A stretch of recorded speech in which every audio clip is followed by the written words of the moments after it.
26장. 위드패치 천막촌에서 긴 줄무늬 모양의 구름이 석양 위에 걸려 가장자리를 붉게 물들이고 있던 저녁에 조도 일가는 저녁 식사를 마친 후에도 자리를 뜨지 않았다. 어머니도 잠시 머뭇거리다가 비로소 설거지를 시작했다. 어떻게든 해야 해요. 어머니는 이렇게 말하고 나서 윈필드를 가리켰다. 저 애들 좀 봐. 식구들이 모두 윈필드를 바라보는 가운데 어머니가 말을 이었다. 저 애가 요즘 잠에서 몸을 움찔거리고 뒤틀어요. 안색을 좀 봐. 식구들이 부끄러운 얼굴로 다시 땅바닥을 내려다보았다. 어머니가 말했다. 밀가루 튀김 때문에요. 우리가 여기에 온 지 한 달이 지났어요. 톰이 닷새 동안 일했고 나머지는 매일 사방을 뒤졌지만 아무 일도 못했죠. 이제 무서워서 말도 못 꺼내고 있어요. 돈은 다 떨어졌는데 식구들은 무서워서 말도 못 꺼내고 있다고요. 밤마다 그냥 밥만 먹고 이리저리 흩어져 버리지. 다 까놓고 얘기하는 걸 견딜 수가 없으니까. 그래도 해야 돼요. 로즈시안도 머지않아 몸을 풀 텐데 저 얼굴 좀 봐요. 이제 다 까놓고 얘기를 해야 한다고요. 무언가 대책이 마련될 때까지는 아무도 움직일 수 없어요. 기름은 하루치 남았고 밀가루는 이틀치, 감자는 10개 남았어요. 이제 다들 앉아서 머리를 좀 굴려봐요. 식구들은 땅바닥만 바라보았다. 아버지는 주머니 칼로 두터운 손톱을 다듬었고 조는 자신이 앉아있는 상자에서 쪼개진 나무 조각을 잡아 뜯었다. 톰은 아래 입술을 잡아당겼다. 그가 입술을 놓고 부드럽게 말했다. 우린 그동안 계속 일자리를 찾아다녔어요. 어머니, 휘발유가 떨어진 다음에는 계속 걸어다니면서 일자리를 찾았다고요. 문이 보일 때마다 들어가보고 집집마다 두드려보고 아무것도 없다는 걸 알고 있을 때도 그렇게 했어요. 힘든 일이죠. 아무것도 찾지 못한다는 걸 알면서도 그렇게 찾아다닌다는 건. 어머니가 사나운 표정으로 말했다. 너가 어떻게 그렇게 풀죽은 소리를 할 수가 있어? 안 그래도 식구들이 전부 맥이 빠져 있는데 넌 그러면 안 돼. 아버지가 깨끗이 다듬고 난 손톱을 자세히 들여다보며 말했다. 여기를 떠나야 해. 떠나고 싶지는 않지만 여긴 좋은 곳이고 사람들도 다 좋은 사람들이지. 우리가 또다시 후보빌 같은 데서 살게 될까봐 걱정이다. 떠나는 수밖에 없다면 떠나야죠. 무엇보다 밥을 제대로 먹는 게 중요하니까. 엘이 끼어들었다. 트럭에 연료통을 한번 채울 만큼 기름이 있어요. 내가 아무도 손을 못 대게 했거든요.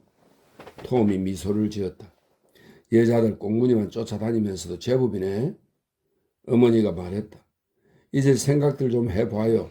식구들이 배를 굴른 걸 더 이상 두고 볼 수만은 없어요. 기름이 하루치밖에 없다고요.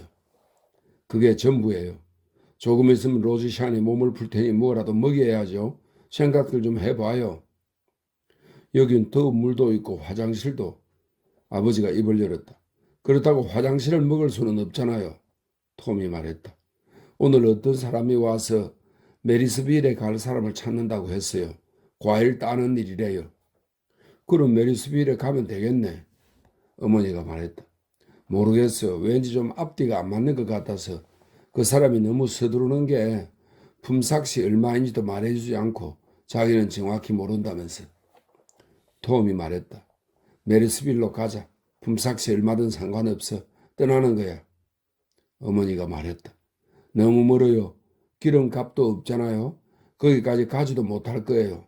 어머니, 우리들은 생각을 좀 해보라고 그랬죠? 난 지금까지 내내 생각만 했어요. 톰이 말했다. 누가 그러는데 북쪽에서 목화 딸 때가 거의 다 됐다더라. 툴레어 근방이라지. 거긴 별로 멀지 않대. 존이 말했다. 어쨌든 우린 빨리 떠나야 해요. 여기가 아무리 좋은 곳이라도 더 이상 여기 앉아있기만 할 수는 없어요. 어머니가 더운 물을 받으려고 양동이를 들고 위생실로 향했다. 어머니가 꽤 무서운데요. 요즘 화를 내시면 꽤 무서워요. 그냥 파르르 끌어오르시니. 톰이 말했다. 아버지가 왠지 마음이 놓인다는 표정으로 말했다. 어쨌든 너의 어머니가 단도직입적으로 문제를 지적했잖니. 나도 밤마다 누워서 머리를 쥐어 짜곤 했다. 그런데 이제는 그 얘기를 드러내놓고 할 수 있게 됐잖아. 어머니가 양동이에 김이 피어오르는 물을 담아가지고 돌아왔다. 어머니가 다구치듯 물었다. 그래, 생각 좀 해봤어요? 생각하는 중이에요. 톰이 말했다. 목화가 있다는 북쪽으로 가면 어떨까요? 이 일대는 다 돌아다녀 봤잖아요. 여긴 정말로 아무것도 없어요. 그러니 짐을 챙겨서 북쪽으로 가는 게 어떨지. 그럼 목화가 익을 때쯤 도착할 수 있을 거예요. 목화 따는 일이 재미있을 것 같기도 하고 연료통을 가득 채울 만큼 기름이 있다고 했지 엘? 거의 다 채울 수 있어. 한 2인치쯤 모자랄걸? 그 정도면 거기까지 갈 수 있을 거야. 어머니가 양동이에 접시를 집어넣으려다 말고 다그치듯 물었다. 그래서 톰이 말했다. 어머니가 이기셨어요. 떠나죠 뭐. 그렇죠 아버지? 그래야 할 것 같구나. 아버지가 말했다. 어머니가 아버지를 헐끗 바라보았다. 언제요? 글쎄 꾸물거릴 필요 없지. 아침에 떠나는 게 좋겠어. 아침에는 떠나야 해요. 남은 게 얼마 없으니까. 여보, 내가 떠나기 싫어하는 줄 아는 모양인데 그런 게 아니야. 나도 2주 동안 배불리 먹어본 적이 없다고. 물론 음식을 먹기야 했지만 영양가가 전혀 없었잖아. 어머니가 양동이 속에 접시를 집어넣었다. 아침에 떠나는 거예요. 아버지가 코웃음을 치며 빈정거렸다. 아무래도 세상이 바뀐 것 같구먼. 옛날에는 남자들이 결정을 내렸는데 이제는 여자들이 이래라 저래라 하는 것 같아. 조금 있으면 몽둥이까지 꺼내들게 생겼는걸. 어머니가 물이 뚝뚝 떨어지는 깨끗한 접시를 양동이에서 꺼내 상자 위에 놓았다. 그리고 접시를 바라보며 미소를 지었다. 가서 몽둥이를 한번 갖고 나와보지 그래요. 여보, 먹을 것이 있고 살 것이 있을 때는 당신이 그 몽둥이를 휘둘러서 위험을 벗어났지만 지금은 당신이 제 몫을 못하고 있잖아요. 생각도 제대로 못하고 일도 못하고. 당신이 제 몫을 하고 있다면 몽둥이를 휘둘러도 누가 뭐라 하겠어요? 여자들이 코를 훌쩍이면서 슬슬 기겠지. 하지만 지금은 당신의 몽둥이를 꺼내도 여자를 때릴 수 없어요. 여자와 싸움을 벌인다면 모를까. 나도 몽둥이를 다 준비해 두고 있으니까 말이에요. 아버지가 당혹스러운 표정으로 씩 웃었다. 애들 앞에서 그런 말을 막 해도 되는 거야? 애들한테 뭐가 좋은 일인지 말하기 전에 애들 입에 베이컨이나 좀 넣어주지 그래요? 아버지는 지긋지긋하다는 표정에서 자리에서 일어나 어디론가 사라져버렸다. 존이 그 뒤를 따랐다. 어머니는 물속에서 손을 바삐 놀리면서도 멀어져가는 두 사람을 지켜보았다. 그리고 톰에게 자랑스레 말했다. 네 아버지는 괜찮다. 아직 짱짱해. 나랑 싸우기 싫어서 저러는 거지. 톰이 웃음을 터뜨렸다. 일부러 아버지 화를 돋우신 거예요? 그럼 남자가 너무 걱정을 하다 보면 그 걱정거리가 간을 버려. 그래서 머지않아 얼이 빠져가지고 병석에 들어 누워서 죽어버리지. 하지만 누가 성질을 돋운다고 같이 화를 낸다면 그건 아무 문제 없는 거다. 네 아버지가 말은 안 해도 지금 화가 많이 나 있어. 이제 정신을 차리실 거다. 문제 없을 거야. 엘이 자리에서 일어섰다. 좀 걸어야겠어요. 트럭을 좀 살펴보고 오는 게 좋을 거다. 톰이 주의를 주었다. 트럭은 문제 없어. 무슨 문제가 있으면 내가 어머니한테 이럴 거야. 문제 없다니까. 엘은 줄지어 늘어선 천막들 사이를 건들거리며 걸어갔다. 톰이 한숨을 쉬었다. 점점 피곤해져요 어머니. 저도 좀 화가 나게 만들어주시는 게 어때요? 넌 더 분별이 있어 톰. 그러니 네 화를 돋을 필요가 없지. 너밖에 의지할 사람이 없다. 다른 사람들은 뭐랄까 낯선 사람들 같아. 너만 빼고는 전부. 절대 포기하지 마라 톰. 톰은 어깨에 짐을 짊어진 기분이었다. 싫어요. 저도 엘처럼 나가버리고 싶어요. 아버지처럼 화도 내고 싶고 큰아버지처럼 술에 취하고도 싶어요. 어머니가 고개를 저었다. 넌 그럴 수 없는 애다 톰. 난 알아. 너가 어렸을 때부터 알고 있었어. 넌 그럴 수 없는 애라는 걸. 그냥 생각 없이 세상을 사는 사람들 있지. 엘이 그렇잖니. 그 애는 그저 여자 꽁무니나 쫓아다니는 그 어린 녀석이야. 그런데 는 한 번도 그런 적이 없다 톰. 저도 그랬어요. 지금도 그렇고. 아니야. 넌 무슨 일을 하든 항상 자신을 뛰어넘었어. 너가 감옥에 갔을 때도 난 알고 있었다. 널 보면 알 수 있으니까. 어머니 그만하세요. 잘못 알고 계시는 거예요. 전부 어머니가 꾸며낸 얘기라고요. 어머니는 접시 위에 나이프와 포크를 쌓았다. 그럴지도 모르지. 전부 내가 꾸며낸 얘기일지도. 로즈시안, 여기 이거 좀 닦아서 챙겨둬라. 로즈시안이 숨을 헐떡이며 일어섰다. 부풀어 오른 배가 앞으로 불쑥 튀어나와 있었다. 그녀는 느릿느릿 상자로 걸어와서 씻어놓은 접시를 집어들었다. 톰이 말했다. 하도 살이 쪄서 눈이 양쪽으로 쭉 벌어져 버렸네. 어머니가 말했다. 놀리지 마. 잘하고 있는 애한테. 넌 가서 인사할 사람한테 인사나 하고 와. 알았어요. 거기까지 거리가 얼마나 되는지 좀 알아볼게요. 어머니가 딸에게 말했다. 네 오빠가 너 기분 상하라고 그런 소리 한 건 아니야. 루티랑 윈필드는 어디 있니? 아버지 뒤를 따라가던데요. 그럼 내버려 둬도 되겠네. 샤론의 로즈는 느릿느릿 움직이며 접시를 정리했다. 어머니가 딸을 유심히 살펴보았다. 기분은 좀 어떠냐? 볼이 좀 늘어진 것 같은데. 사람들 말처럼 우유를 충분히 마시지 못해서 그래요. 그래, 우유가 아예 없어서니까. 샤론의 로즈가 멍한 표정으로 말했다. 코니가 가버리지 않았다면 지금쯤 작은 집을 구해서 살고 있을 거예요. 코니가 공부를 할 거라고 그랬으니까 우유도 실컷 먹었을 텐데 예쁜 아기도 낳고 지금 뱃속의 이해는 그렇지 않을 거예요. 내가 우유를 마셨어야 되는데. 그녀는 앞치마 주머니에서 무언가를 꺼내 입에 넣었다. 어머니가 말했다. 너 계속 뭘 묻고 있던데 그게 뭐냐? 아무것도 아니에요. 그러지 말고 말해봐. 뭐야? 그냥 부서진 석회 쪼가리예요. 큰 덩어리를 하나 주었거든요. 세상에 그건 흙을 먹는 거나 같아. 왠지 이걸 먹고 싶어서 그래요. 어머니는 말이 없었다. 그리고 치마가 팽팽해지도록 무릎을 벌렸다. 나도 안다. 어머니가 한참 만에 입을 열었다. 나도 임신했을 때 석탄을 먹은 적이 있지. 커다란 석탄 덩어리를 먹었어. 어머님은 그러지 말라고 하셨지만 아이에 대해서 그런 소리는 하지 마라. 그런 건 생각조차 하지 마. 남편도 없고 우유도 없잖아요. 어머니가 말했다. 네 몸이 성하다면 내가 뺨을 한 대 때려줬을 거다. 뺨을 갈겨줬을 거야. 어머니는 자리에서 일어나 천막 안으로 들어가더니 다시 밖으로 나와 샤론의 로즈 앞에 섰다. 그리고 손을 내밀었다. 봐라. 작은 금 귀고리가 그 손에 들려 있었다. 너가 가져. 로르샤는 잠시 눈을 빛내다가 시선을 돌려버렸다. 귀에 구멍도 안 뚫었는데요, 뭐. 그럼 내가 뚫어주마. 어머니는 서둘러 천막 안으로 들어가서 마분지 상자를 들고 나왔다. 그리고 바늘에 서둘러 실을 낀 다음 매듭을 여러 개 지었다. 어머니는 또 다른 바늘에도 실을 끼워 역시 매듭을 여러 번 지었다. 그리고 상자 속에서 코르크 한 조각을 찾아냈다. 아플 거야, 아플 거야. 어머니는 딸에게 다가가 코르크를 귓볼 뒤에 대고 바늘을 코르크 안으로 밀어 넣었다. 로드시안이 몸을 움찔했다. 따가워요. 아플 거예요.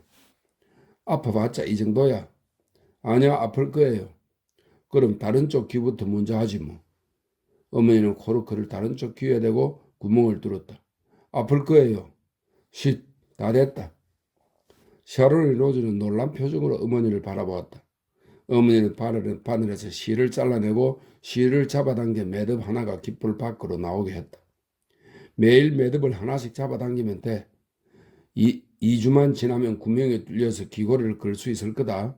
자, 받아라. 이 귀고리는 이제 네 거야. 샤론의 로즈는 조심스레 귀를 만져보더니 손가락에 묻은 자그마한 핏방울을 바라보았다. 아프지 않았어요. 그냥 조금 따끔하고 말았어요. 벌써 예전에 귀를 뚫어야 했는데 어머니가 말했다. 그리고 딸의 얼굴을 바라보며 의기양양한 미소를 지었다. 자, 접시나 마저 정리해라. 넌 튼튼한 아기를 낳을 거야. 하마터면 귀도 안 뚫고 애를 낳을 뻔했네. 이제 아무 문제 없어. 이게 무슨 의미가 있는 건가요? 당연하지, 당연하지. 엘은 무두장을 향해 천천히 길을 걸었다. 그는 중간에 작고 깔끔한 천막 앞에서 부드럽게 휘파람을 분 다음 다시 발을 옮겼다. 그리고 천막촌이 끝나는 지점에까지 가서 풀밭에 앉았다. 서쪽 하늘에 구름은 이제 붉게 물들어 있지 않았다. 구름의 중심부가 검은색으로 변해 있었다. 엘은 다리를 긁으며 저녁 하늘을 바라보았다. 잠시 후 금발 아가씨가 다가왔다. 이목구비가 뚜렷하고 예쁜 여자였다. 그녀는 풀밭에 그와 나란히 앉았을 뿐 말은 한마디 하지 않았다. 엘이 그녀의 허리에 손을 얹고 손가락으로 주위를 더듬었다. 하지마, 간지러워. 우리 내일 떠나. 그녀가 깜짝 놀란 얼굴로 그를 바라보았다. 내일? 어디로? 북쪽으로. 그가 가볍게 대답했다. 우리 결혼하는 거 아니었어? 당연히 해야지 언젠가. 금방 할 거라고 했잖아. 여자가 성난 목소리로 소리쳤다. 그게 때가 된다면 한다는 얘기야. 약속해놓고. 그는 손가락을 더 멀리까지 움직였다. 저리 가. 곧 결혼하자고 해놓고. 여자가 소리쳤다. 그래, 결혼할 거야. 떠난다며. 엘이 다구치도 물었다. 너 도대체 왜 그래? 임신이라도 한 거야? 아니. 엘이 소리내어 웃었다. 그동안 내가 시간 낭비만 한 거네. 그렇지? 여자가 턱을 불쑥 내밀며 벌떡 일어섰다. 가브리엘 애를 줘도 이제 꼴도 보기 싫어. 에이, 왜 이래? 너가 이 나쁜 놈. 뭐야? 넌 내가 늘 따라갈 수밖에 없다고 생각하지. 천만에. 나한테는 아직도 기회가 많아. 뭐? 됐어, 가버려. 엘이 갑자기 여자에게 달려들어 발목을 잡았다. 여자가 쓰러지자 그는 그녀를 끌어안고 화가 나서 뭐라고 외치려는 그녀의 입을 손으로 막았다. 그녀가 그의 손바닥을 물어버리려고 했지만 그는 여자의 입을 막은 채로 손을 둥글게 오므렸다. 다른 팔로는 여자를 바닥에 누르고 있었다. 잠시 후 여자가 잠잠해졌고 시간이 좀 더 흐른 후 두 사람은 마른 풀밭에서 함께 기득거리고 있었다. 엘이 말했다. 우린 금방 돌아올 거야. 내가 주머니에 돈을 가득 가지고 올게. 같이 할리우드로 영화 보러 가자. 여자는 하늘을 보며 누워있었다. 엘이 그 위로 몸을 수그렸다. 그녀의 눈에서 별들이 밝게 빛나고 있었다. 그녀의 눈에는 검은 구름도 있었다. 기차를 타고 가자. 그가 말했다. 얼마나 오래 걸릴 것 같아? 여자가 물었다. 글쎄, 아마 한 달쯤. 그가 말했다. 어둠이 내려앉는 가운데 아버지와 조은은 다른 집 가장들과 함께 사무실 밖에 앉아 있었다. 그들은 밤의 풍경을 바라보며 미래를 생각했다. 날아갔지만 깨끗한 하얀 옷을 입은 작은 몸집의 관리자는 현관 베란다 난간에 팔꿈치를 괴고 있었다. 일그러지고 지친 표정이었다. 휴스턴이 시선을 들어 그를 받아보았다. 잠을 좀 자도록 해요. 그래야겠죠? 어젯밤에 3번 위생반에서 아기가 태어났어요. 난 3파를 해도 잘할 거야. 남자도 알아야 하는 일이죠. 결혼한 남자들은 알아둬야 해요. 휴스턴이 말했다. 우린 아침에 떠날 거요. 아버지가 말했다. 그래요? 어디로 가는데요? 북쪽으로 조금 올라가 볼까 하고. 목화가 익을 때 도착할 생각이요. 일자리가 없어서 먹을 게 다 떨어져 버렸거든. 거기는 일자리가 있대요. 휴스턴이 물었다. 그야 모르지만 여기 일자리가 없다는 건 확실하니까요. 일이 생길 거예요. 조금 있으면 그냥 버텨봐요. 휴스턴이 말했다. 우리도 떠나기는 싫어요. 사람들도 친절하고 화장실도 있으니. 하지만 먹고 살아야지. 기름도 한 통밖에 없어요. 그걸로 조금 움직일 수 있겠지. 여기서는 매일 목욕을 했어. 내 평생 이렇게 깨끗한 적이 없어. 웃기는 건 옛날에는 일주일에 한 번씩은 목욕을 해도 몸에서 전혀 냄새가 안 나는 것 같았거든. 그런데 지금은 매일 목욕을 하는데도 냄새가 나요.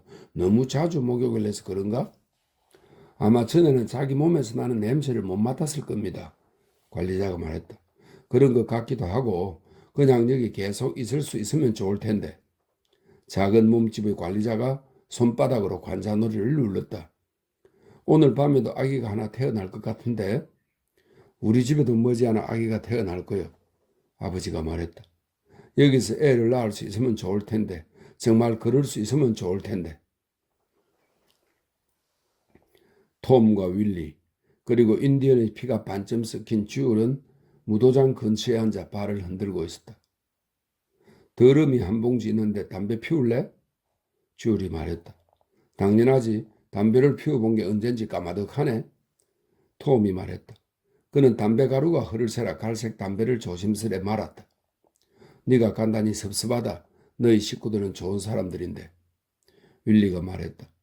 톰은 담배에 불을 붙였다. 나도 생각을 많이 해봤어, 젠장. 이제 정착을 하고 싶은데. 주울이 담배 봉지를 다시 가져갔다. 그가 말했다. 마음대로 안 돼. 딸애가 하나 있는데 처음 이리로 올 때는 그 애를 학교에 보낼 수 있을 줄 알았거든. 그런데 어디 오래 머물 수가 없으니 원 항상 움직여야 되잖아. 후보빌 같은 데는 더 이상 가고 싶지 않아. 거긴 정말 무서웠어. 톰이 말했다. 보안관보가 제멋대로 굴어서 내가 사람을 죽일까봐. 거기서 잠깐만 있었는데도 내내 화를 내고 있었거든. 보안관보가 와서 친구를 하나 잡아갔어. 말대꾸를 했다고. 정말 얼마나 화가 나든지. 시위해 본 적 있어? 윌리가 물었다. 아니, 나도 생각을 많이 해봤는데 여기서는 보안관보들이 마음대로 들어와서 소란을 피우지 못하는 이유가 뭘까? 사무실에 있는 그 자그마한 아저씨가 맡고 있는 걸까? 천만에. 그럼 무엇 때문인데? 주얼이 물었다. 이유는 우리가 전부 힘을 합쳤다는 거야. 이 천막촌에서는 보안관보가 누구 한 사람을 찍을 수가 없다고. 이 빌어먹을 천막촌 전체를 찍어야 되니까. 감히 그렇게는 못하지. 우리가 소리만 한 번 지르면 200명이 뛰어나오잖아. 노조를 만들려고 하는 사람이 길에 나서서 한 얘기가 있어. 우리가 어디서든 이렇게 할 수 있다는 거야. 그냥 서로 뭉치기만 하면 돼. 200명을 상대로 놈들이 소란을 피우지 못하니까. 어디서든 한 사람만 찍어서 끌고 가잖아. 맞아. 하지만 노조가 있다면 노조에는 지도자가 있어야 되는데 놈들이 그 지도자를 끌고 가버리면 노조는 어떻게 되지? 주얼이 말했다. 글쎄, 언젠가 그것도 생각을 좀 해봐야지. 내가 여기 온 지 1년인데 품삯은 계속 내려가고 있어. 이제는 사람들이 품삯으로 가족을 먹여 살릴 수가 없다고. 게다가 계속 나빠지기만 해. 가만히 앉아 배를 골아봐야 아무 소용없지. 어떻게 해야 좋을지 모르겠어. 말을 몇 마리 갖고 있는 사람이 있다고 쳐. 말들이 일하지 않을 때도 먹이를 줘야 한다는 이유로 그 사람의 소란을 피우지는 않을 거야. 그런데 사람을 부릴 때는 그 사람이 어떻게 되든 신경도 안 쓴다고. 말이 사람보다 훨씬 더 가치가 있어. 도대체 뭐가 뭔지. 윌리가 말했다. 그래서 난 그런 문제는 생각하고 싶지 않아. 하지만 생각을 안 할 수도 없지. 어린 딸애가 있으니. 그 애가 얼마나 예쁜지 알지? 언젠가 애가 너무 예쁘다면서 여기 천막촌에서 상도 줬잖아. 그 애가 앞으로 어떻게 될까? 애가 점점 말라가는데 참을 수가 없어. 우리 애가 얼마나 예쁜데 그냥 폭발해 버릴 것 같아. 주얼이 말했다. 어떻게? 뭘 할 건데? 다른 사람 물건을 훔쳐서 감옥에 갈 거야? 누굴 죽여서 교수대에 매달릴 거야? 윌리가 물었다. 나도 몰라. 생각만 하면 미치겠어. 정말 미치겠어. 주얼이 말했다. 여기 무도회가 그리울 거야. 여기 어떤 사람들은 정말 춤을 잘 추던데. 이제 가봐야겠다. 잘 있어. 인연이 있으면 또 만나겠지. 톰이 말했다. 그는 악수를 했다. 또 만날 거야. 주얼이 말했다. 그래, 잘 있어. 톰은 어둠 속으로 사라졌다. 조던의 천막의 어둠 속에서 루티와 윈필드는 매트리스에 누워 있었다. 루티가 옆에 누워있는 어머니에게 속삭였다. 엄마, 아직 안 잤니? 엄마, 우리가 가는 데서도 그렇게 할 수 있어요? 모르겠다. 눈 좀 붙여. 아침 일찍 떠나야 하니까. 여기 그냥 있으면 좋겠어요. 여기서는 그렇게를 할 수 있으니까. 쉬. 엄마, 윈필드가 오늘 밤에 어떤 애를 때렸어요. 그런 짓은 하지 말아야지. 나도 알아요. 그래서 그렇게 얘기를 했는데도 윈필드가 그의 코를 정통으로 때렸어요. 젠장 얼마나 피가 많이 났는데요. 그런 말은 하지 마라. 그건 좋은 말버릇이 아니야. 윈필드가 돌아 누웠다. 그가 성난 목소리로 말했다. 그놈이 우리들을 오키라고 했어요. 자기네는 오리건에서 왔으니까 오키가 아니래요. 그런데 우리는 빌어먹을 오키라고 했어요. 그래서 혼내준 거예요. 쉬, 그러면 안 돼. 그 애가 욕을 한다고 해서 너가 어떻게 되는 것도 아니잖아. 그래도 그런 놈은 가만 내버려 두지 않을 거예요. 윈필드가 사나운 목소리로 말했다. 쉬, 이제 그만 자자. 루티가 말했다. 피가 얼마나 많이 흘렀는데요. 옷이 온통 피범벅이었어요. 어머니는 담요 속에서 손을 꺼내 손가락으로 루티의 뺨을 때렸다. 아이가 잠시 몸을 빳빳하게 굳히더니 코를 훌쩍이며 조용히 울기 시작했다. 아버지와 조는 위생실에서 서로 이웃한 화장실에 나란히 앉아 있었다. 마지막으로 한번 시원하게 싸볼까? 아버지가 말했다. 이거 정말 좋아요. 애들이 처음으로 여기에서 물을 내리고는 겁에 질렸던 거 기억나요? 나도 마음이 편하지는 않던데 뭘. 존이 말했다. 그는 작업복을 무릎 근처까지 깔끔하게 잡아당겼다. 내가 점점 나빠지는 것 같아 죄책감이 들어. 형님이 무슨 죄를 짓는다고 그래요? 돈도 없잖아요. 그냥 가만히 있어요. 죄를 지으려 해도 적어도 $2가 드는데 우린 그럴 돈도 없어요. 그래. 하지만 난 죄가 되는 생각을 하고 있어. 그래요. 그래. 죄 되는 생각이야. 돈 한 푼 안 드니까. 그래도 나쁘기는 마찬가지야. 그래도 돈이 한결 덜 들잖아요. 죄를 가볍게 생각하지 마. 안 그래요? 형님 마음대로 해요. 형님은 항상 무슨 일만 있으면 죄책감을 느끼니까. 나도 알아. 항상 그렇지. 난 아직 내가 저지른 짓을 말하지 않았어. 그래요? 그럼 계속 말하지 말아요. 여기 이 좋은 병기를 봐도 죄책감이 들어. 그럼 덤불에 가서 일을 보든지 가요. 바지 입고 가서 잠이나 좀 자자고요. 아버지는 작업복 끈을 매고 버클을 채웠다. 그리고 물을 내린 다음 변기 안에서 소용돌이 치는 물을 생각에 잠긴 눈으로 지켜보았다. 어머니는 아직 날이 밝기도 전에 식구들을 깨웠다. 열린 위생실 문으로 밤에만 켜놓은 약한 불빛이 새어나왔다. 길을 따라 늘어선 천막들에서 코 고는 소리가 들려왔다. 어머니가 말했다. 어서들 일어나 길을 떠나야지. 금방 날이 셀 거야.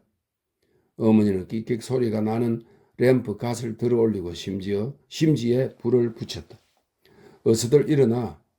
천막 바닥에서 식구들이 느릿느릿 꼼지락거리기 시작했다.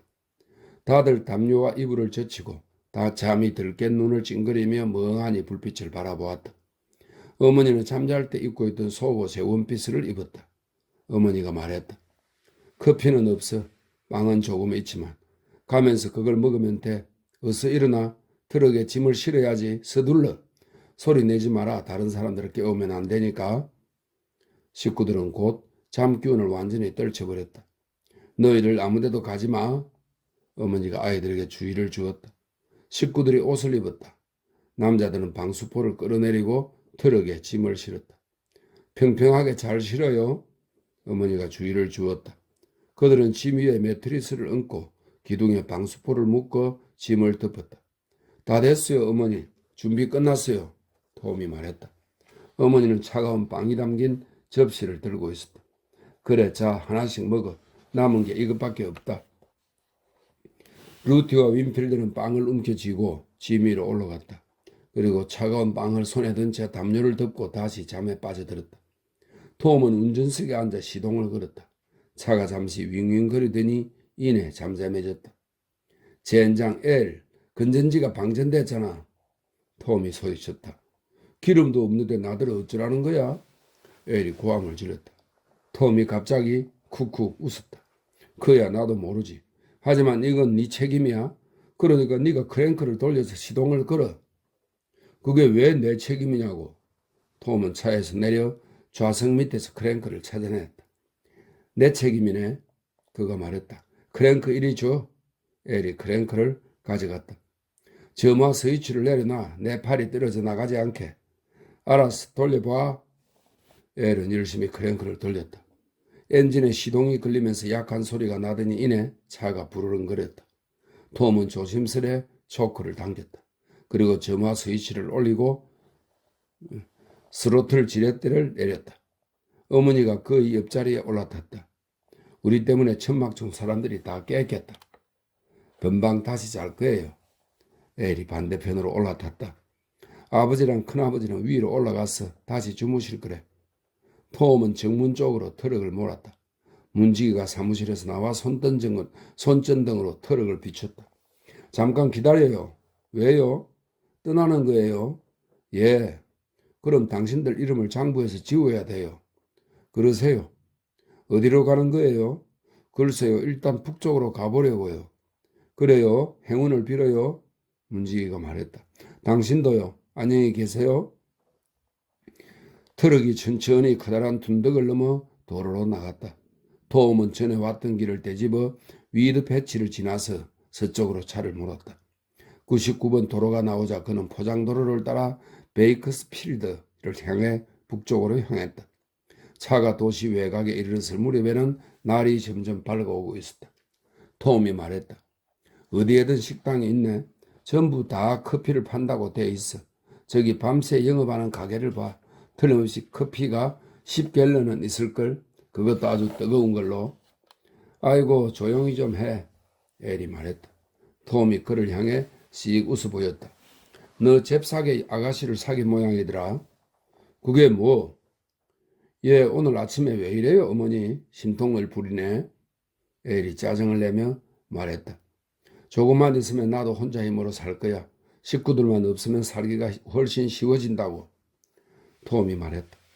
넌 10달만 지나면 식구가 하나 생길걸. 너가 여자들이랑 노는 거 다 봤어. 말도 안 되는 소리 그만해. 난 정비공장에서 일자리를 얻고 식당에서 밥을 먹을 거야. 그리고 10달 만에 마누라랑 아이가 생기겠지. 안 그럴 거라고 했잖아. 톰이 말했다. 넌 현명한 애야 엘. 조금 있으면 머리를 쥐어 박힐걸. 누가 그런 짓을 해? 그런 짓을 할 사람이야 많지. 톰이 말했다. 함부로 그런. 둘 다 그만해라. 어머니가 끼어들었다. 난 벌써 그만뒀어요.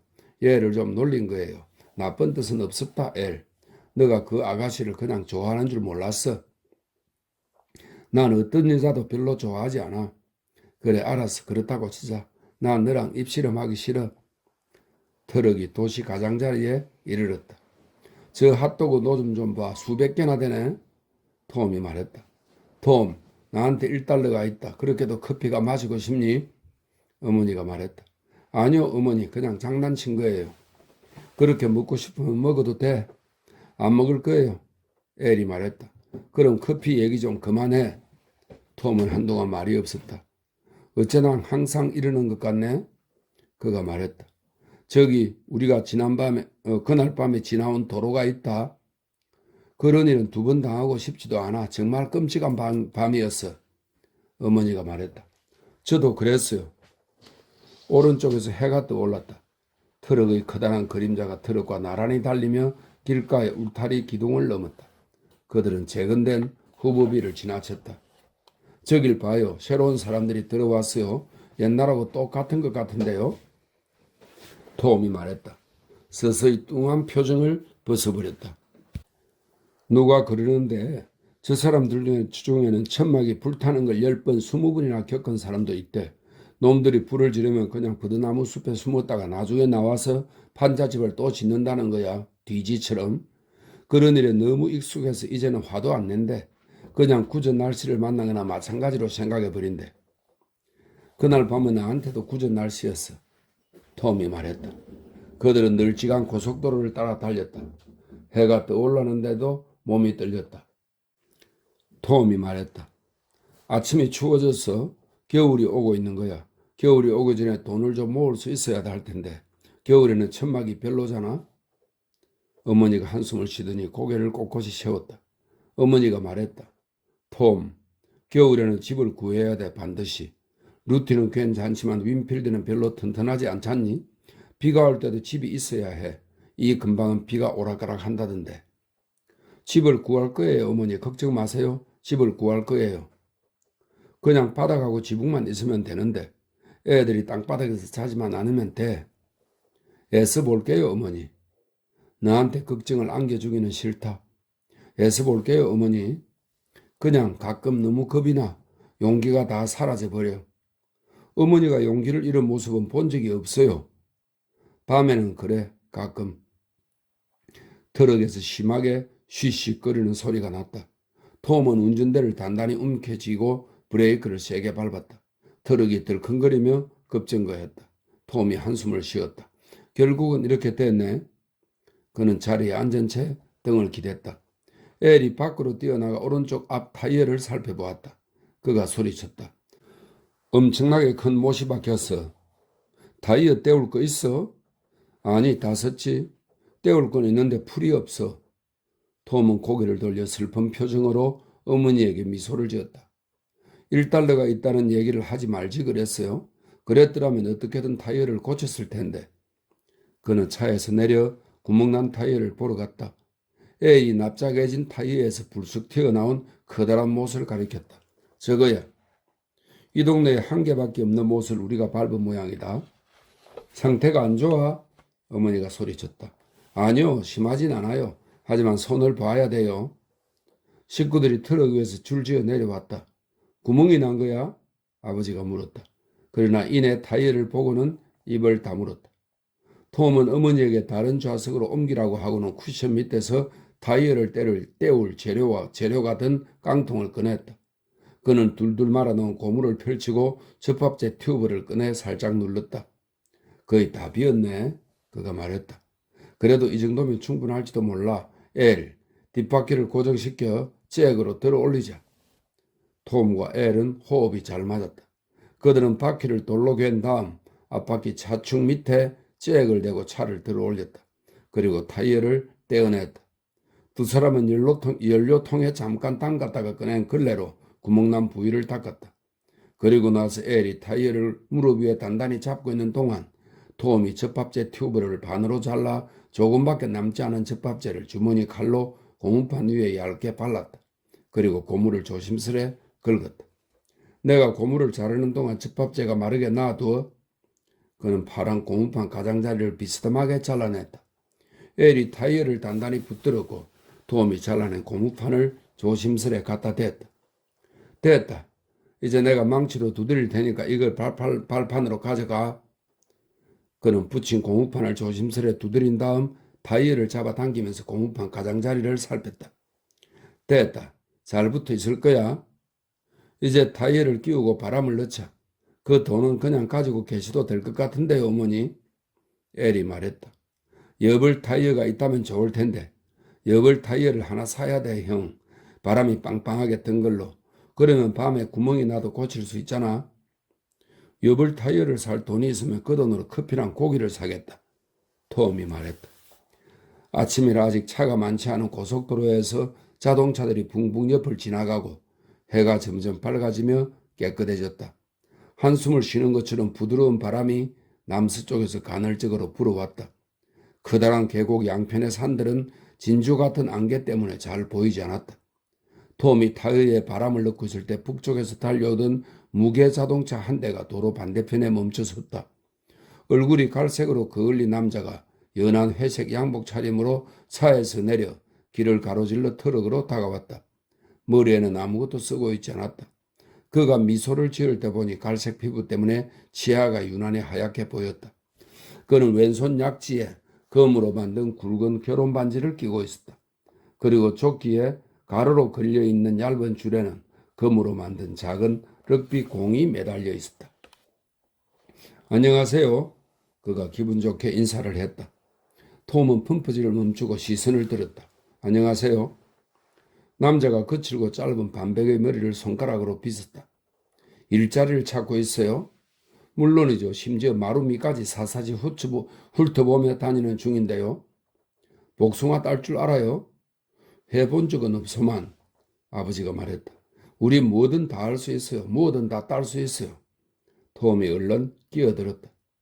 남자가 금으로 만든 럭비공을 손가락으로 만지자 그랬다. 여기서 북쪽으로 40마일쯤 가면 일자리가 아주 많아요. 일자리를 얻을 수만 있다면야 좋죠. 길 좀 가르쳐 주세요. 곧장 달려갈 테니까.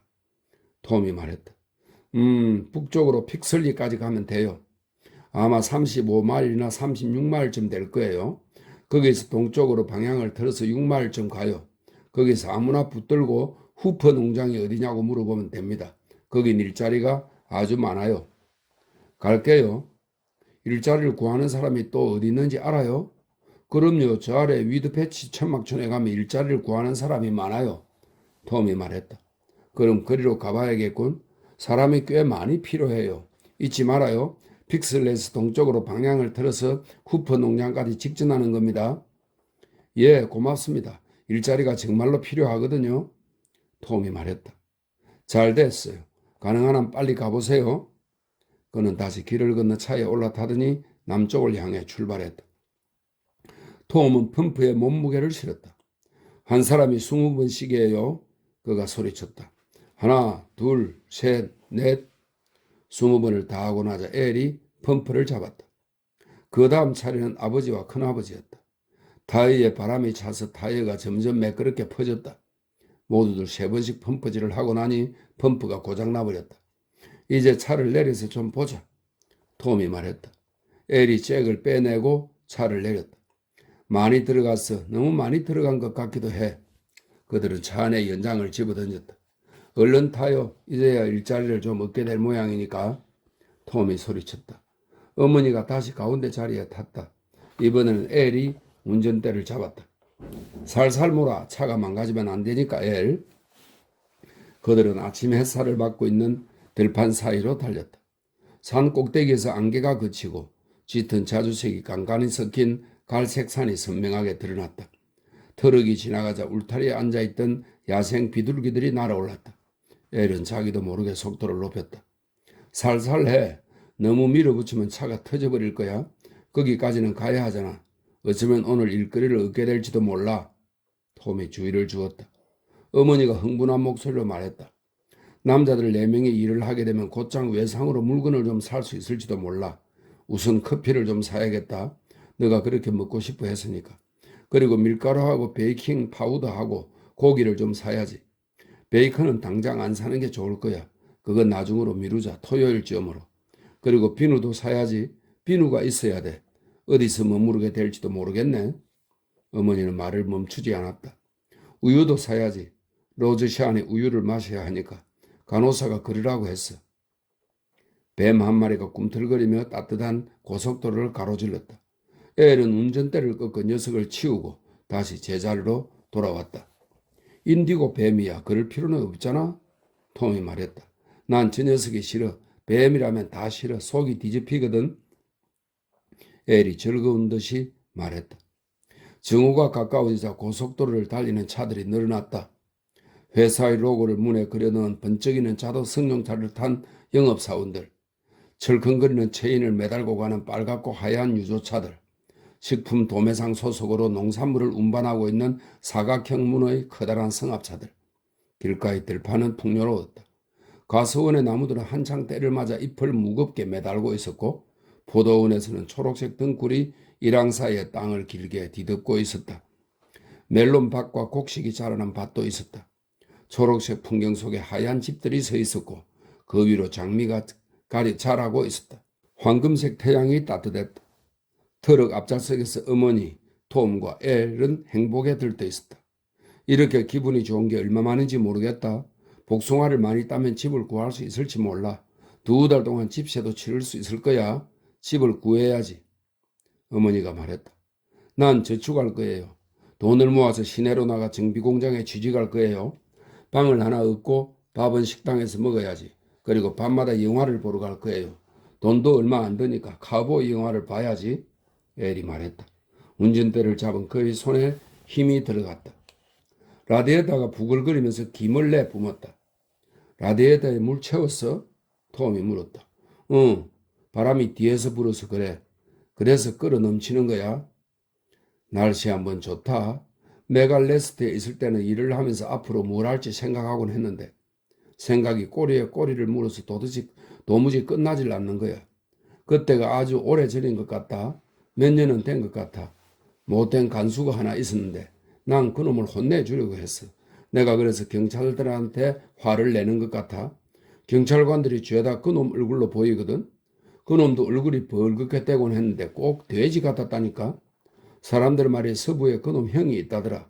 가석방된 사람들은 그 형한테 보내서 공짜로 일을 시킨다는 거야. 사람들이 소란을 일으키면 가석방 조건을 어겼다며 다시 감옥에 넣어버리는 거지. 그런 얘기가 돌았어. 그런 생각은 하지 마. 어머니가 애원하듯 말했다.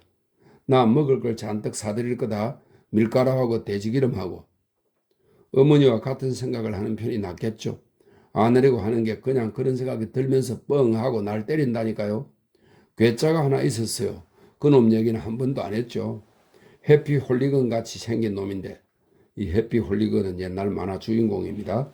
해피 홀리건 같이 생긴 놈인데 순한 놈이었어요. 항상 탈옥을 하려고 했죠. 사람들이 전부 그놈을 홀리건이라고 불렀어요. 톰은 혼자 웃음을 터뜨렸다. 그런 생각은 하지 마. 어머니가 애울했다.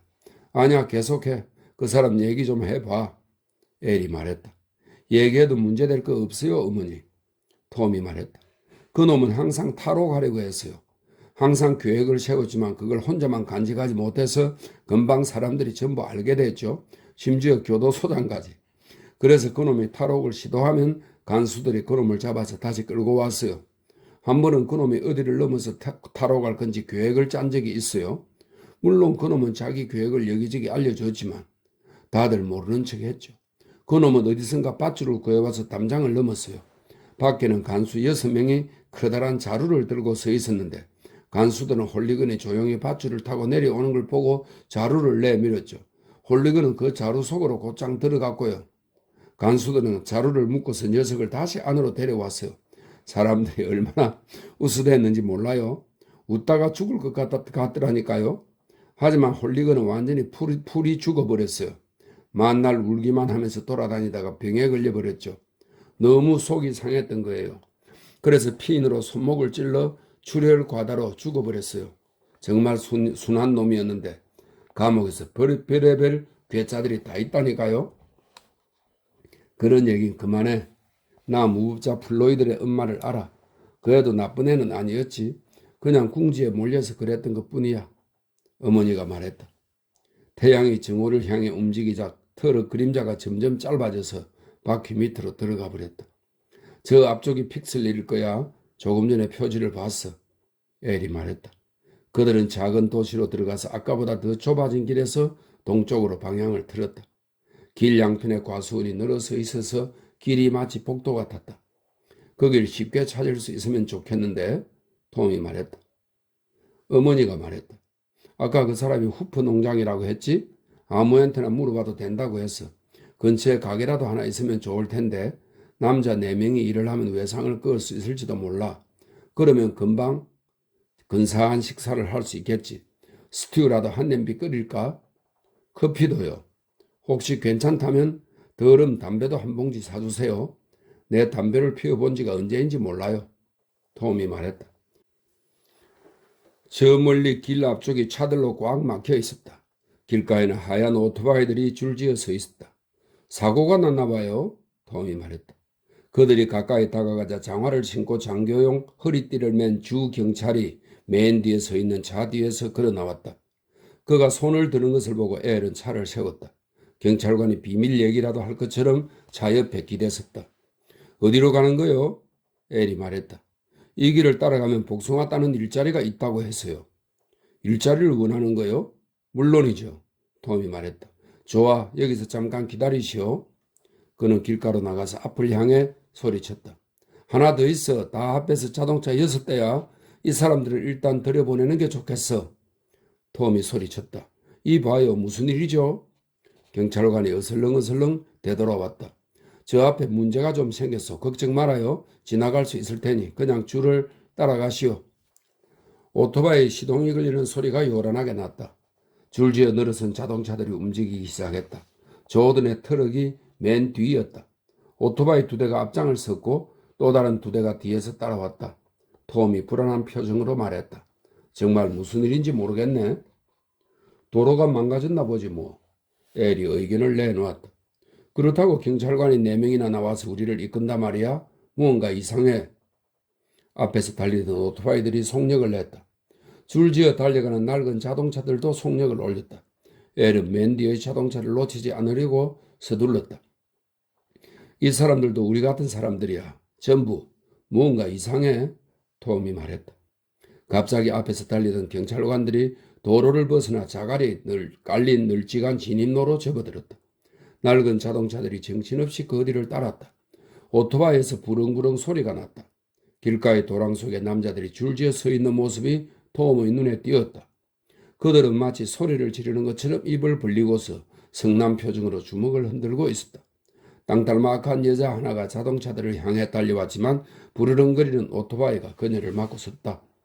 높게 철조망을 친 문이 활짝 열렸다. 낡은 자동차 6대가 그 문을 통과하고 나자 다시 문이 닫혔다. 오토바이 4대는 방향을 돌려왔던 길로 쌩하니 돌아가 버렸다. 오토바이들이 사라지고 나니 멀리 도랑에서 남자들이 외치는 소리가 들려왔다. 남자 2명이 자갈을 깐 길 옆에 서 있었다. 각자 엽총을 하나씩 들고 있었다. 누군가가 소리쳤다. 계속 가, 계속 가. 뭘 우물쭈물 하는 거야? 6대의 자동차들이 앞으로 나아가 꺾어진 길을 따라 방향을 틀자 갑자기 복숭아 농장의 인부용 숙소가 나타났다. 지붕이 납작한 작은 사각형 모양의 집들이 50채였다. 각각 문과 창문이 하나씩 있었으며 한데 모여서 사각형 모양으로 늘어서 있었다. 천막촌 가장자리에 수조가 높게 솟아 있었다. 반대편에는 작은 식품점이 있었다. 줄지어 늘어선 사각형 집들의 끝에는 엽총을 들고 셔츠에 커다란 은색 별을 단 남자들이 2명씩 각각 서 있었다. 자동차 6대가 멈추었다. 서기 2명이 자동차들 옆에 차례로 다가가 물었다. 일자리가 필요한가? 톰이 대답했다. 물론이죠. 하지만 이건 무슨 일이죠? 그건 몰라도 돼. 일자리가 필요해? 그럼요. 이름은 조드. 남자가 몇 명이야? 4명. 여자는 2. 애들은 2. 전부 일할 수 있어? 뭐 그런 것 같아요. 좋아. 63번 주택으로 가. 품삯은 한 상자당 5센트야. 상처가 난 과일은 안 쳐줘. 됐어. 어서 가. 당장 일을 시작해. 자동차들이 움직였다. 빨간 사각형 집 문에는 각각 페인트로 번호가 써 있었다. 60번, 저기가 60번이니까 이쪽으로 내려가면 있을 거야. 저기다, 61, 62, 저기 있네. 톰이 말했다. 엘은 작은 집 문 가까이 트럭을 세웠다. 식구들이 트럭 위에 내려와 어리둥절한 표정으로 두리번거렸다. 보안관보 2명이 다가와 식구들 얼굴을 하나씩 자세히 뜯어보았다. 이름은 조드. 이봐요. 이게 다 무슨 일이에요? 톰이 짜증스러운 목소리로 말했다. 보안관보 1명이 기다란 명부를 꺼냈다. 여긴 없어. 이 사람들 본 적 있어? 자동차 번호판을 봐. 아니네, 없어. 이 사람들은 괜찮은 것 같아. 잘 들어. 우린 당신들하고 말썽을 일으키고 싶진 않아. 그냥 일이나 하고 자기 일에만 신경 쓰면 아무 일 없을 거야. 2 보안관보는 갑자기 방향을 돌려가 버렸다. 그들은 흙먼지가 있는 거리 끝에서 상자 2개 위에 따로따로 앉았다. 거리를 한눈에 바라볼 수 있는 위치였다. 톰이 그들을 노려보았다. 진짜 마음 한번 편하게 만들어주는군. 어머니가 문을 열고 집 안으로 들어섰다. 바닥에는 여기저기 기름 자국이 있었다. 단 하나뿐인 방에는 녹슨 양철 풍로뿐 아무것도 없었다. 벽돌 4개 위에 서 있는 양철 풍로의 녹슨 연통이 지붕을 뚫고 위로 연결되어 있었다. 방에서는 땀과 기름 냄새가 났다. 샤론의 로즈가 어머니 옆에 섰다. 여기서 사는 거예요? 어머니는 잠시 말이 없었다. 물론이지. 어머니가 한참 만에 입을 열었다. 청소를 하고 나면 그렇게 나쁘지 않을 거다. 걸레질부터 하자. 천막이 더 나은 것 같아. 로즈 샤니 말했다. 여긴 바닥이 있잖아. 어머니가 말했다. 여긴 비가 와도 빗물이 스며들지 않을 거야. 어머니는 문을 바라보며 말을 이었다. 짐을 내려도 되겠어. 남자들은 말없이 트럭에서 짐을 내렸다. 겁이 났다. 커다란 사각형 상자 같은 집들은 모두 조용했다. 어떤 여자가 거리를 지나갔지만 조던의 식구들을 바라보지도 않았다. 그녀는 고개를 푹 수그린 채였고 더러운 무명 원피스 자락은 너덜너덜하게 헤어져 있었다. 루티와 윈필드도 불안한 기색이었다. 그들은 동네를 둘러보러 뛰어나가지 않고 트럭 옆에서 식구들과 가까이 붙어 있었다.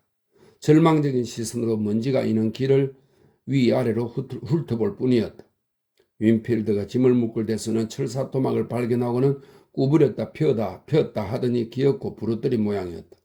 그는 짧아진 철사 토막을 작은 크랭크 모양으로 구부려 손으로 뱅뱅 돌렸다. 톰과 아버지가 매트리스를 집 안으로 옮기고 있을 때 사무원이 나타났다. 그는 카키색 바지와 파란색 셔츠에 검은 넥타이를 메고 있었다. 은퇴 안경을 쓰고 있었는데 두꺼운 렌즈 뒤의 눈이 붉게 충혈되어 있었다. 눈동자는 작은 눈깔 사탕 같았다. 그는 몸을 내밀며 톰을 바라보았다. 당신들을 장부에 기입해야 돼. 몇 명이나 일을 할 거지? 톰이 말했다. 남자가 4명이에요. 여기 일이 힘듭니까? 복숭아 따는 건데 뭐 일한 만큼 돈을 받는 거야. 한 상자당 5센트. 사무원이 말했다. 애들도 일을 할 수 있겠네요? 물론이지. 조심하기만 한다면. 어머니가 문간에 나타났다. 짐을 정리하는 대로 나도 나가서 도울 거예요. 우리 먹을 게 하나도 없어요. 돈은 적석에서 받을 수 있나요? 아니요. 적석에서 주지는 않아요. 하지만 앞으로 받을 돈을 계산해서 가게에서 외상을 끌 수 있어요. 빨리 서둘러요. 오늘 밤에는 고기랑 빵을 조금 먹어야겠어요. 어디로 가면 되죠? 톰이 말했다. 나도 그쪽으로 가는 길이야. 나랑 같이 가지. 톰과 아버지와 에르가 조는 사무원과 함께 먼지가 있는 길을 따라 내려가 과수원의 복숭아 나무들 사이로 들어갔다. 좁은 이파리들이 연한 노란색으로 물들어가고 있었다. 가지에 매달린 복숭아는 황금색과 빨간색 공 같았다. 나무들 사이에 빈 상자들이 쌓여 있었다. 인부들이 바삐 돌아다니면서 가지에서 복숭아를 따서 양동이를 채운 다음 그 복숭아를 상자에 옮겨서 금사장으로 가져갔다. 금사장에서는 복숭아가 가득 든 상자들이 트럭에 실릴 때를 기다리는 가운데 사무원이 인부들의 이름을 확인했다. 4명 더 있어. 조도 일가에게 길을 안내하던 사무원이 금사장의 사무원에게 말했다.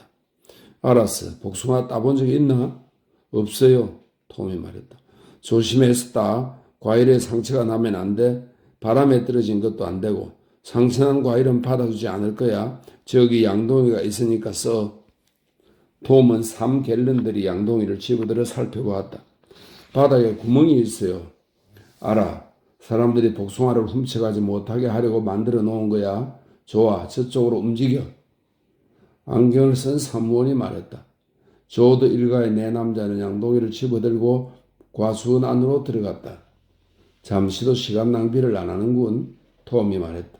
젠장, 난 정비공장에서 일하고 싶은데. 엘이 말했다. 얌전히 과수원으로 따라 들어오던 아버지가 갑자기 엘에게 화를 냈다. 입 좀 닥쳐. 되지도 않는 소리를 하면서 툴툴거리기만 하고 일을 해야 하잖아. 넌 아직 어리니까 그러다가 나한테 맞을 줄 알아. 엘의 얼굴이 분노로 시뻘개졌다. 그가 고함을 지르기 시작했다. 톰이 그에게 다가갔다. 정신 차려 엘. 빵하고 고기 그걸 사 먹어야지. 그가 조용히 말했다. 그들은 과일을 따서 양동이에 넣었다. 톰은 서둘러 일을 하기 시작했다.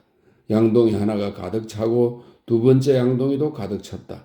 그는 양동이 속의 복숭아를 상자에 쏟았다. 3개의 양동이가 든 복숭아를 넣으니 상자가 가득 찼다. 금방 5센트 벌었다. 그가 소리쳤다. 그는 상자를 집어들고 서둘러 금사장으로 갔다. 여기 5센트치 왔어요. 그가 금사원에게 말했다. 남자가 상자를 들여다보며 복숭아 1-2개를 뒤집어 보았다. 그가 말했다. 저쪽에도 놔. 이건 불합격이야.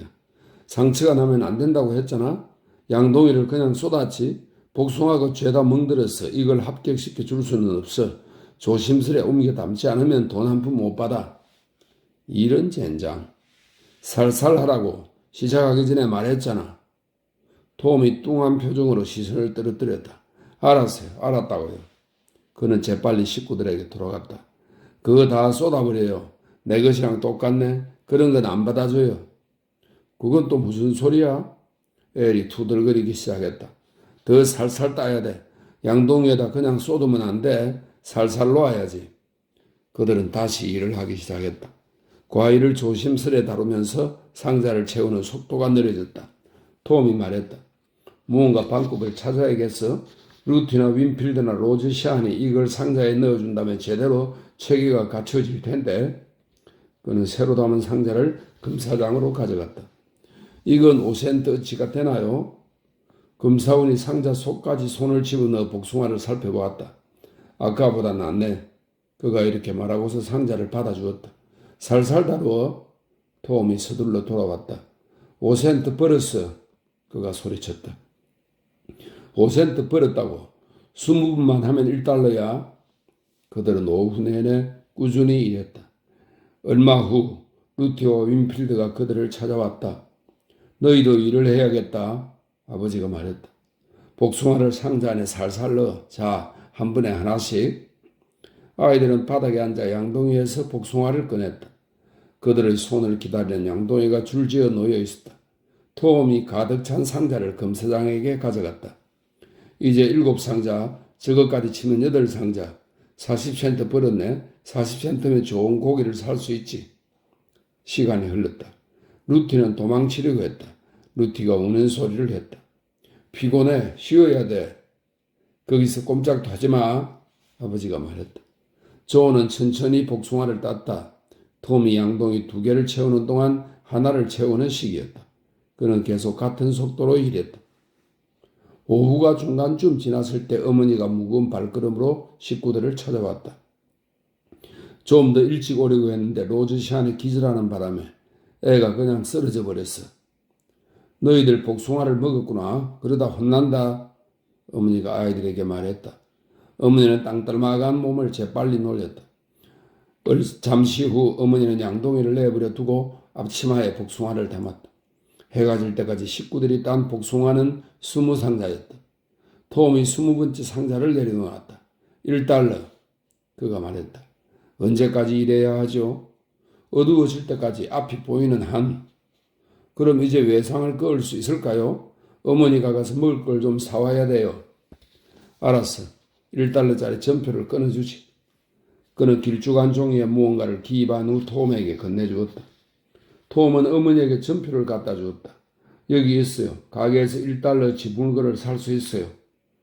어머니는 양동이를 내려놓고 어깨를 똑바로 펴었다. 처음이라 힘들구나. 맞아요. 하지만 다들 금방 익숙해질 거예요. 빨리 가서 먹을 걸 좀 사세요. 어머니가 말했다. 뭘 먹고 싶니? 고기하고 빵하고 설탕을 넣은 커피 한 주전자. 고기도 아주 많이 먹고 싶어요. 톰이 말했다. 루티가 징징거렸다.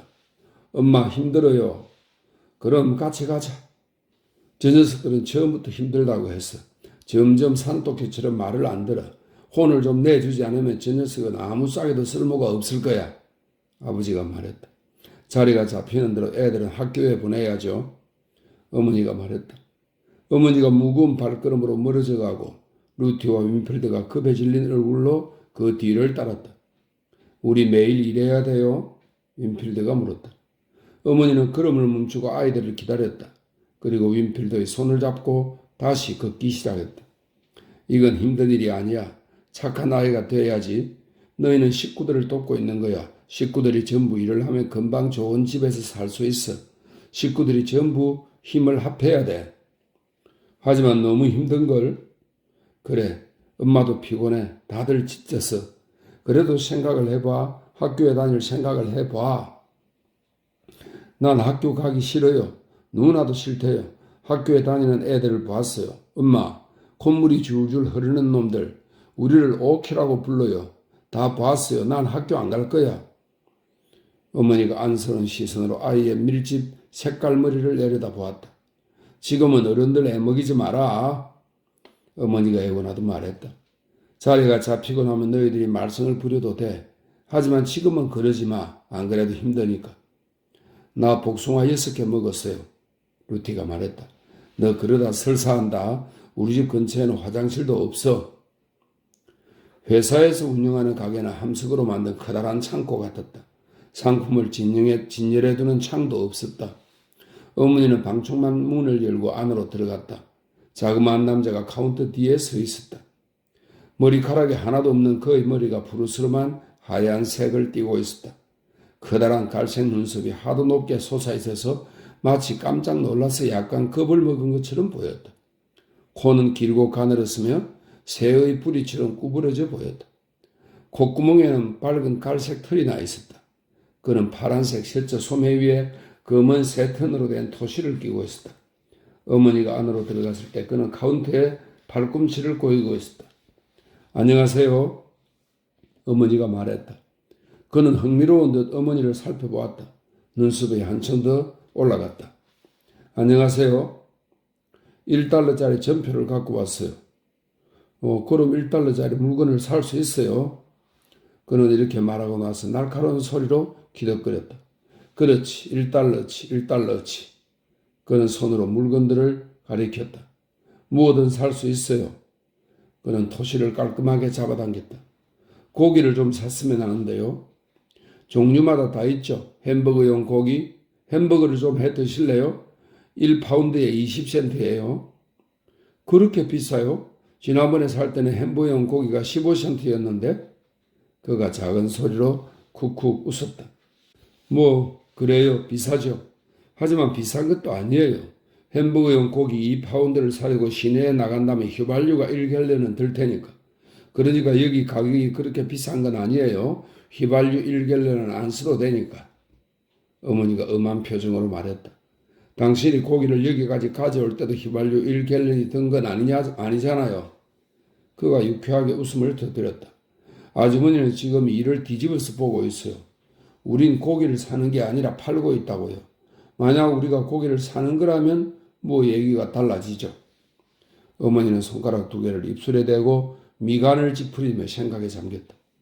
고기가 기름하고 물렁뼈 투수인 것 같은데 이걸로 요리를 잘할 수 있을 거라고 보장은 못하죠. 내가 먹을 거라고 장담할 수도 없고 하지만 뭐 내가 하기 싫은 일은 그 밖에도 많으니까. 어머니는 잠시 사나운 눈으로 그를 바라보다가 감정을 억제하며 말했다. 조금 싼 고기는 없어요? 수프용 뼈가 있죠. 1파운드에 10센트예요. 그냥 뼈잖아요. 그냥 뼈죠. 맛있는 수프를 끓일 수 있는 그냥 뼈예요. 스튜용 쇠고기는 없어요? 물론 있죠. 있고 말고요. 그건 1파운드에 25센트예요. 아무래도 고기는 못 사겠네. 하지만 식구들이 고기를 먹고 싶어 하는데 다들 고기를 먹고 싶어 하죠. 고기를 먹을 필요가 있으니까. 저 햄버거용 고기는 상당히 괜찮아요. 저기서 나오는 기름을 그레이비 소스에 사용하면 되죠. 상당히 괜찮아요. 버릴 게 없어요. 뼈도 그냥 버리지 마세요. 그럼 베이컨은 얼마예요? 아이고 이제 고급을 찾으시는군. 크리스마스 때나 먹는 걸, 추수감사절 때나 먹는 걸 1파운드에 35센트예요. 칠면조 고기라면 더 싸게 드릴 수 있었을 텐데 칠면조 고기가 있다면 말이지만. 어머니가 한숨을 쉬었다. 햄버거용 고기로 2파운드 주세요. 그러죠. 그는 밀랍을 입힐 종류의 연한 색깔의 고기를 퍼담았다. 뭐 또 필요한 건 있어요? 빵 조금. 여기 있습니다. 크고 맛있는 빵 15센트입니다. 이건 12센트짜리인데?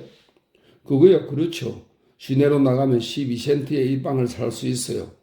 휘발유 1갤런을 쓰고서. 뭐 또 필요한 것 있어요? 감자? 그래요, 감자. 5파운드에 25센트입니다. 어머니가 무슨 표정으로 그에게 다가섰다. 더 이상 참을 수가 없네요. 시내에서 감자값이 얼마인지 나도 알아요. 남자는 입술을 꾹 다물었다. 그럼 시내 가서 사지 그래요? 어머니는 자기 손의 뼈마디를 바라보았다. 이게 무슨 수작이죠? 당신이 이 가게 주인인가요? 어머니가 부드러운 목소리로 물었다. 아니요, 난 그냥 여기서 일하는 사람이에요. 사람을 이렇게 놀려야 할 이유라도 있나요? 그래서 당신한테 돌아가는 이익이라도 있어요? 어머니는 자신의 번들거리는 주름투성이 손을 바라보았다. 남자는 아무 말이 없었다. 이 가게 주인이 누구죠? 후퍼 농장 회사예요. 그럼 그 사람들의 가격을 정하나요? 예. 그녀는 살짝 미소를 지으며 시선을 들었다. 다들 여기 와서 나 같은 소리를 하죠. 화를 내면서 그는 잠시 머뭇거리다가 대답했다. 예. 그래서 당신이 사람을 놀리는 건가요? 무슨 소리예요? 이런 더러운 짓을 하고 있잖아요. 스스로가 창피하죠. 그래서 야근 척 할 수밖에 없는 거죠. 어머니의 목소리는 부드러웠다. 저문은 홀린 듯이 그녀를 바라보았다. 그러나 대답은 하지 않았다. 그래서 그런 거야. 마침내 어머니가 말했다. 고기 40센트, 빵 15센트, 감자 25센트, 이러면 80센트예요. 커피는 얼마죠? 제일 싼 게 20센트예요. 그럼 1달러네요. 식구 7명이 일해서 저녁 식사 한 끼를 번 거예요. 그녀는 자신의 손을 유심히 들여다보았다. 싸주세요. 어머니가 빠른 말투로 말했다. 예, 고맙습니다. 그는 감자를 봉지에 넣어 봉지 꼭대기를 조심스레 아래로 접었다. 그는 슬쩍 어머니를 훔쳐보다가 이내 다시 일에 몰두했다. 어머니는 그를 지켜보며 살짝 미소를 지었다. 어떻게 이런 일을 하게 됐어요? 먹고 살아야 하니까요. 그가 말했다. 그러나 이내 그의 태도가 호전적으로 변했다. 사람은 음식 먹을 권리가 있어요. 어떤 사람? 그는 포장한 구름이 4개를 카운터 위에 올려놓았다. 고기, 감자, 빵, 커피. 딱 $1예요. 어머니는 그에게 전표를 넘겨준 다음 그가 장부에 이름과 액수를 기입하는 것을 지켜보았다. 됐어요. 이제 계산이 딱 맞네요. 어머니는 구름이를 집어들며 말했다. 이봐요. 커피에 넣을 설탕이 없는데 우리 아들 톰이 설탕을 먹고 싶어 하거든요. 봐요. 우리 식구들이 저기서 일해요. 지금 설탕을 좀 주면 내가 나중에 전표를 갖다 줄게요. 남자는 시선을 피했다. 어머니에게서 가능한 한 먼 곳으로 그가 작은 소리로 말했다. 그럴 수 없어요. 이건 규칙이에요. 그럴 수 없어요. 그랬다가는 내가 곤란해질 거예요. 모가지를 당할 거예요. 하지만 우리 식구들이 지금 저 밖에서 일하고 있다니까요. 금방 10센트 이상 벌 거예요. 설탕 10센트치만 줘요. 우리 아들 톰이 커피에 설탕을 넣어서 마시고 싶다고 했어요. 그렇게 말했다고요. 그럴 수 없어요, 부인. 그게 규칙이에요. 전표가 없으면 식료품을 살 수 없다. 여기 관리자가 항상 하는 말이죠. 그럴 수 없어요. 그럴 수 없어요. 그랬다가 놈들한테 들킬 거예요. 놈들은 항상 사람을 잡아내거든요. 항상. 그럴 수 없어요. 10센트어치도 얼마라도 안 돼요. 그는 애원하듯이 어머니를 바라보았다. 그러나 이내 그 얼굴에서 두려움이 사라졌다. 그는 주머니에서 10센트를 꺼내 금고 속에 넣었다. 됐어요. 그가 이제 마음이 놓인다는 듯 말했다. 그는 카운터 밑에서 작은 봉투를 꺼내 열더니 설탕을 조금 퍼담고 무게를 잰 다음 설탕을 조금 더 담았다. 여기 있어요. 이제 됐네요. 부인이 전표를 갖고 오시면 난 10센트를 다시 찾을 수 있어요. 어머니는 그를 유심히 살펴보았다. 그리고 자기도 모르게 손을 뻗어 설탕 봉지를 팔에 안고 있는 구름미 위에 얹었다. 고마워요. 어머니가 조용히 말했다. 어머니는 문을 향해 가는 손을 뻗으려다가 뒤를 돌아보았다. 좋은 걸 한 가지 배웠네요. 항상 배우고 있죠. 매일. 사람이 곤란해지거나 다치거나 도움이 필요할 땐 가난한 사람들을 찾아가라는 것. 남을 도와주는 사람은 그런 사람들 뿐이니까. 그런 사람들 뿐이에요. 어머니의 등 뒤에서 방충망이 쾅 하고 닫혔다. 남자는 카운터에 팔꿈치를 꿰고 깜짝 놀란 것 같은 그 눈으로 그녀의 뒷모습을 바라보았다. 몸에 거북 껍질 같은 무늬가 있는 뚱뚱한 고양이가 카운터 위로 뛰어올라 으슬렁으슬렁 그에게 걸어왔다. 녀석이 그의 팔에 옆구리를 비비자 그는 손을 뻗어 자기 뺨으로 잡아당겼다. 고양이가 커다란 소리로 가르랑거리며 꼬리 끝을 앞으로 흔들었다.